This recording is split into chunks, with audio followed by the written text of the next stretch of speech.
Alright, straight up, how long have you young grasshopper raised on milk and pears known that there's only one barbershop in GTA 5 that has unique and special haircuts while all the other shops are just standard? That's right, my friends, today we've got another video about things you didn't know in GTA 5. The goal is to figure out everything here before GTA 6 drops. Let me know in the comments if you think that's even possible, and if anyone says it's not, I'll send Franklin over to that guy's house too. You already know how it goes, right? So let's get started.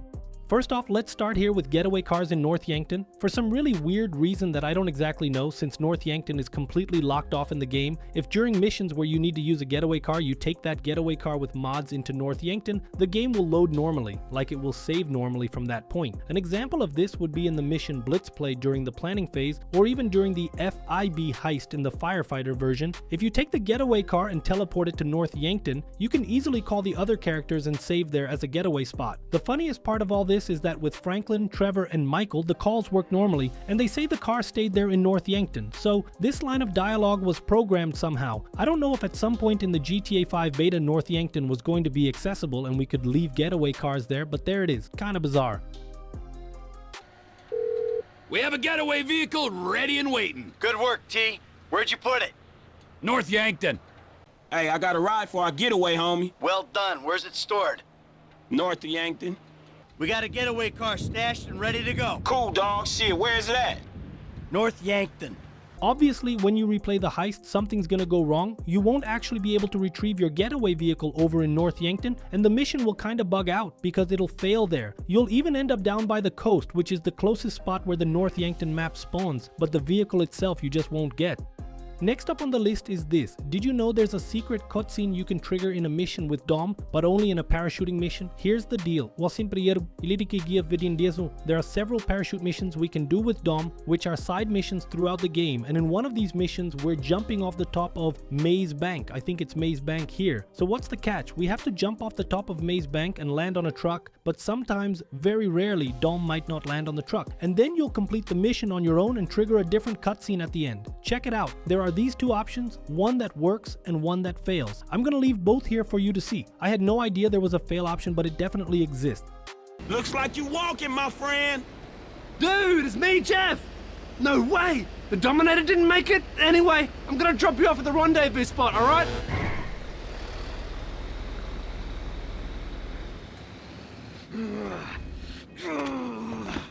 You overcooked it, huh? Shit, I'm the king, the emperor, the supreme being of overcooking. I'll incinerate whatever you put in front of me. Boom! Nuke that shit. Man, I was just saying you missed a truck, dog. Maybe a gust of wind or something, that's cool. Nah, it ain't cool. Land Act Reservoir now, bitch. We'll set the sliders to maximum and bust your tiny little processor. Poof! I'm gone. Captain Conservative actually jumped. Figured you'd take the elevator. Dudes, that was insane! Hey, Franklin, it's me, Jeff! I'm gonna drop you at the garage on Elgin, okay, Dom?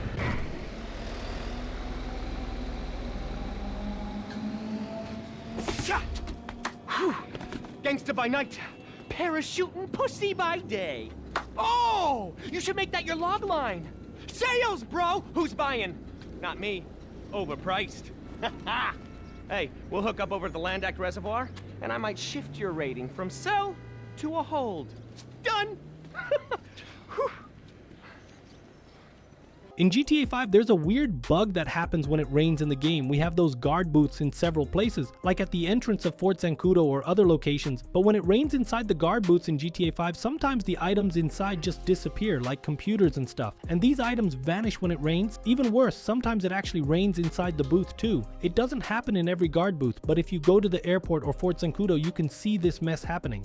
Now I'm about to drop some knowledge that only the old school GTA 5 players will really get. Only the guys who jumped in when it was all wilderness, when the Chop app was still working. And here's the interesting part about that. I was checking out a GTA 5 guide online from back in 2013. Actually, I bought that guide myself. The printed version is supposed to arrive next week, and I'm planning to make a big video about it later. But in the guide I found online, here's what I learned. In the early versions of GTA 5, like on PlayStation 3 and 360, I believe it still worked on PlayStation 4 until the Chop app got shut down. If you trained Chop through the app during the game, he could help you find collectibles. Nowadays, nowadays that feature doesn't exist anymore. I tried every way possible, both on the PlayStation 3 emulator and on the PlayStation 5 version, and it's just gone because we don't have the Chop app anymore to train him.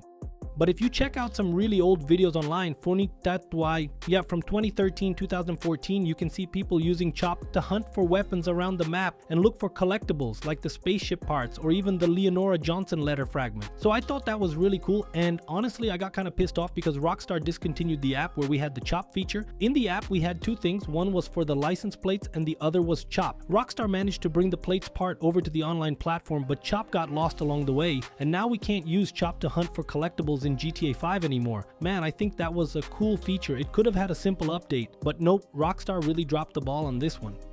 Speaking of things we didn't like Rockstar doing or whatever, one mission that pisses everyone off is the mission where you have to wear the Epsilon robes with Michael, a side mission where you have to play for 10 days wearing that damn robe. Not exactly sleep, but you have to play for 10 days with that robe on, and the easiest way to get through that mission is by sleeping a bunch of times non-stop. But Michael sleeps 6 hours a day, so if you need to get through 10 days, for each day you have to sleep 4 times. You'll have to sleep 40 times in the game wearing the Epsilon robes to quickly advance through that part, which honestly, it's not that much time, right? It'll take like 5 to 10 minutes, but it's super annoying because it's really repetitive. However, I was checking online and there's a glitch speedrunners use to skip that part fast.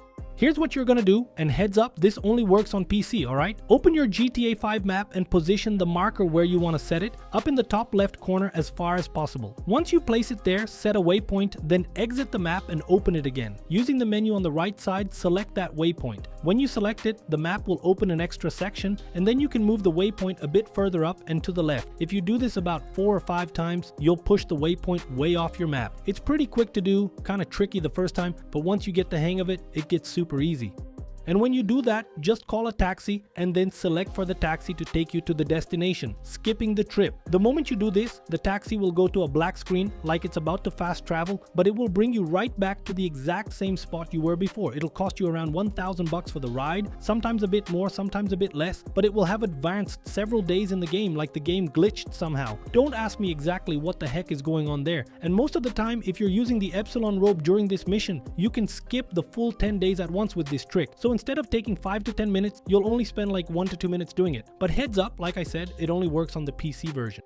Now, leaving this crazy glitch behind and moving on to a rather strange curiosity, let's put it that way. There's Molly in GTA 5 who is Devin Weston's assistant, and then there's Cletus, the redneck in GTA 5 who's shooting tires with Trevor, doing hunting missions and all that. And you could say that somehow Molly and Cletus are connected, possibly even in a relationship. Hold on, I'll explain what's going on here. So during the mission, I fought the law, we make a call to Molly using any of the 3 characters after stealing the rich kid's vehicles, but instead of reaching Molly's contact, we actually dial a number. Now, if you call that exact same number in free roam, the one who picks up is Cletus. He doesn't answer the call directly, but it goes to his voicemail. That's when you realize Molly and Cletus are somehow together, which is why they used the same phone number. Just to be clear, I'm being ironic here. Most likely it was just a reuse of contacts and such, and Rockstar ended up letting this slip as a script inconsistency.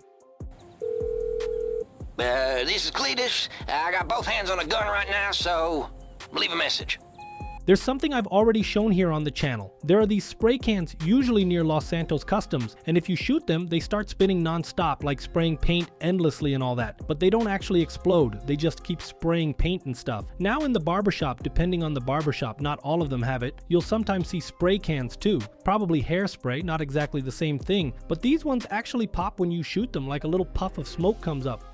Now let's talk about another thing, which is an unused dialogue at the end of the jewelry heist, something I've always found kind of weird. And now that I saw this dialogue existed in the beta, I got even more thoughtful, like I've always been right, you know? For example, when we finish the FIB heist, Michael and Franklin get to their place, or to Lester's house, and Lester is there waiting. They celebrate and all, meaning there's a celebration after the FIB heist because it was a big deal, right? But in the jewelry heist, we don't have Lester celebrating the same way, which is kind of strange because later on you realize they'd want to celebrate after finishing those bigger heists and all.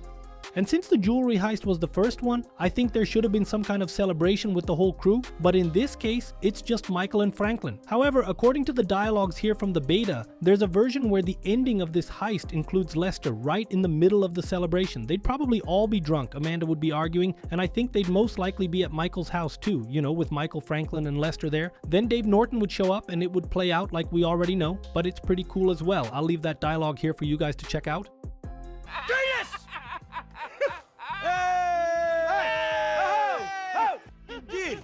Bubba. Yeah, you're a genius. We all are. Fuck you, Uncle Sam, and your bullshit rules. Hey. You go easy on Uncle Sam. I love that guy. That's what I love about it. Franklin! Freak up! Thanks, Mike. Stuff, man. Hey, this is how we roll. We do a gig, and then we get shit fucking drunk. What is going on here? I dread to think. Amanda, love you. I love you too. Let me be very clear, in case someone cuts your brake cables. It wasn't me.